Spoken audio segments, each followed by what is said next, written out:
Of the hundreds of languages spoken in 500 CE across the Middle East and Central Asia, only a small fraction survive today in recognizable form. Most were absorbed, replaced, or simply forgotten.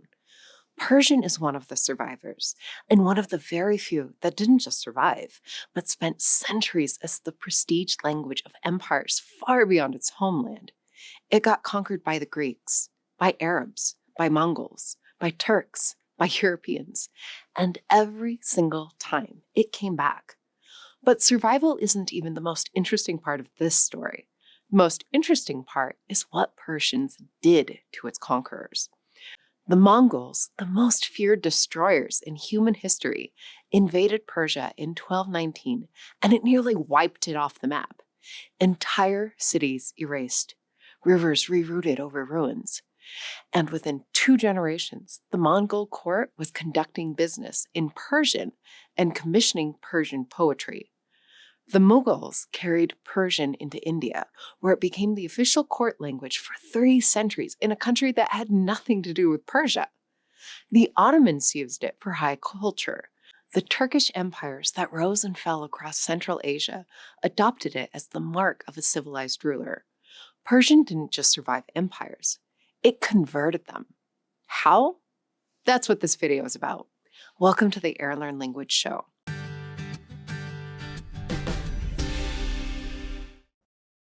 Persian isn't on Airlearn, but if the story makes you want to explore the languages that shaped the world, Airlearn teaches Spanish, French, Portuguese, and more. Links in the description. Let's go back to the beginning. Part 1. The language of the greatest empire on Earth. The story starts in 550 BCE with a king named Cyrus. Cyrus the Great built the Achaemenid Empire.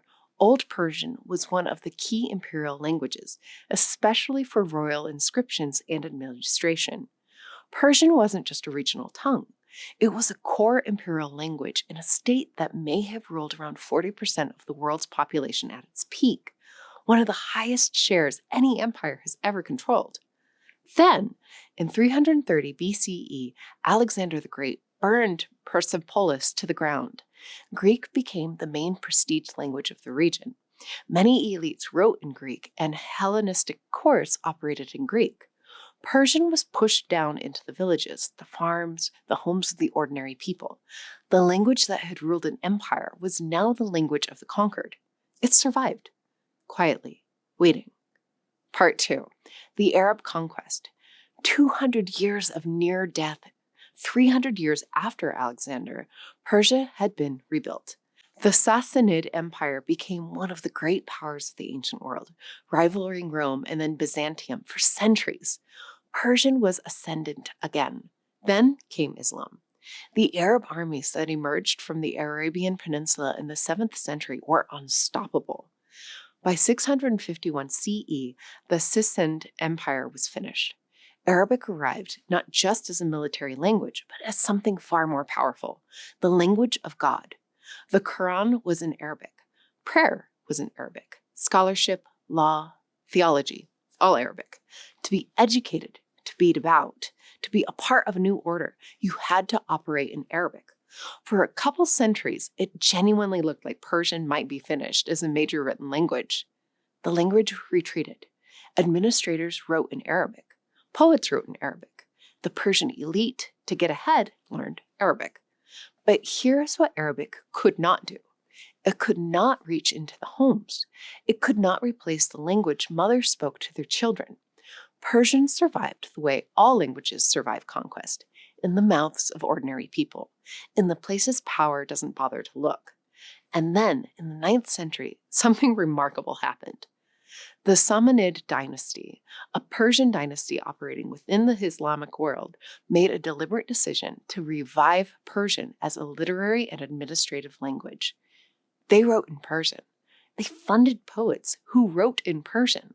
The language came back, different now, written in Arabic script, filled with Arabic vocabulary, but structurally, grammatically, unmistakably Persian.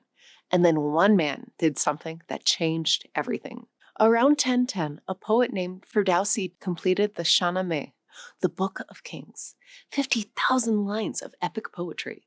The entire mythological and historical sweep of Persia, from the creation of the world to the Arab conquest, it took him 30 years.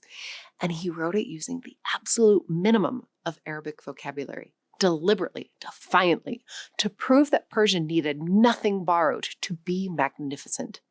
The Shahnameh became the foundational text of Persian identity. One poet, working alone for 3 decades, saved a language. Part 3. The Conquerors Who Surrendered. Here is where the story becomes genuinely extraordinary. In 1219, Genghis Khan turned his attention to Persia. What followed was one of the greatest catastrophes in human history. The Mongols didn't just defeat armies, they erased cities. Nishapur, Merv, Palk, Herat. These were among the greatest cities in the medieval world. Centers of science, literature, trade. The Mongols killed the people, destroyed the buildings, and diverted rivers to flood the ruins. Some estimates put the death toll in Persia at over 1 million people. Some regions lost 3/4 of their population. The Persian War was not just conquered, it was nearly annihilated. And within 2 generations, the Mongol rulers were conducting their courts in Persian.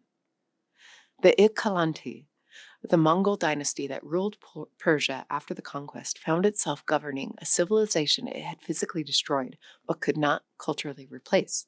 The bureaucrats who knew how to administer a complex society wrote in Persian.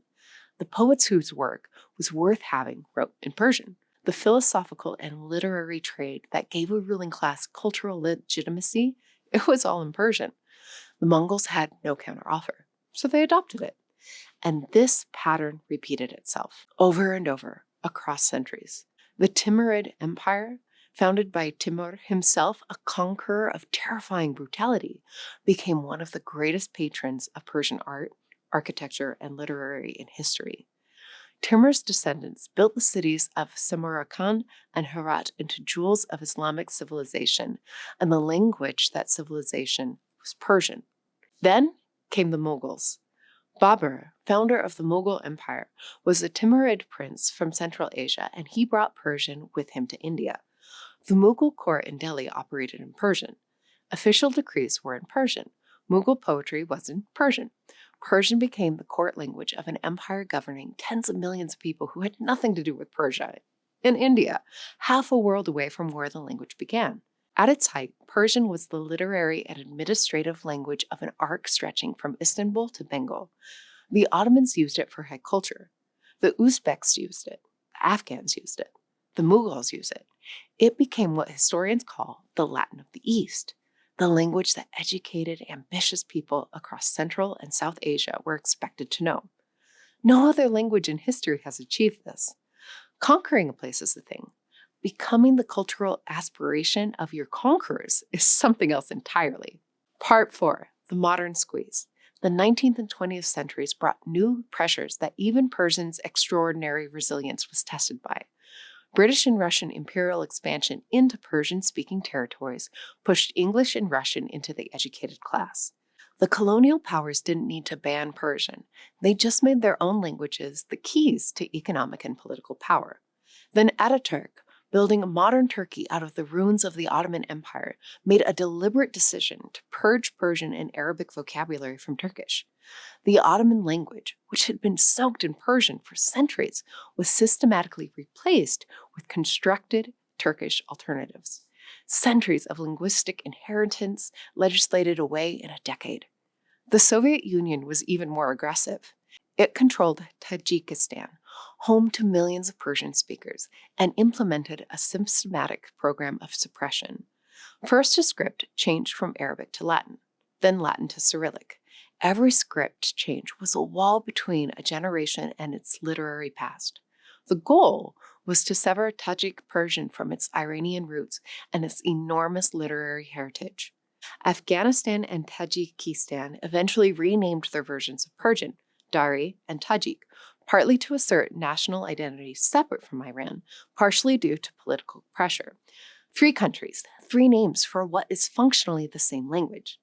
And yet, today, roughly 110 million people speak Persian across Iran, Afghanistan, and Tajikistan. A speaker of Iranian Persian and a speaker of Dari in Kabul can understand each other without difficulty. The language that was nearly wiped out by the Mongols, that was nearly swallowed by Arabic, that was carved up and renamed by 20th century politics, is still there, still intact. Why did it survive? Most languages, when conquered, die. They get absorbed, replaced, forgotten. The conquered people adopt the conqueror's tongue because that's where the power is, and over generations, the old language fades. Persian kept surviving because of three things no empire could touch. The first was poetry. Persian has one of the richest literary traditions on earth. Rumi, Hafez, Omar Khayyam. Those are not historical footnotes. Those are among the great writers of any civilization in any century. When a conquering general arrived, he could take the land, the treasury, the administrative apparatus. He could not take away what was meant to be the civilization that produced the Achaemenid. The poetry made Persian something worth wanting to be. The second was its flexibility. Persian absorbed Arabic vocabulary, Turkish vocabulary, Mongol vocabulary, thousands of words from every conqueror, without losing what it was. Its core grammar remained Persian. Its literary forms remained Persian. It was flexible enough to accommodate the new and strong enough not to become it. Most languages that borrow heavily eventually lose their identity. Persian borrowed enormously and kept its own. The third was cultural prestige. This is the thing that's hardest to quantify and most important to understand. Persia was not just a place. It was an idea of sophistication, of refinement, of beauty, of civilization. When Mongol rulers adopted Persian, they weren't being defeated. They were graduating. Persian wasn't the language of the conquered. It became the language that conquerors used to prove they were more than just conquerors. You can burn a city. You can reroute a river over its ruins. You cannot burn a poem out of a civilization's memory. Every language that survives conquest survives because of something the conquerors cannot reach. For Persian, that something was its poets, writers who gave the language a cultural weight so enormous that even the people destroying Persia would eventually want it to be part of it. The most durable power a language can have isn't political, it's cultural. Armies take territory. Poets take time. If this story made you want to explore the languages that shaped the world like Spanish, French, Portuguese, Airlearn will help you. Real context, real retention. Links in the description. See you in the next one.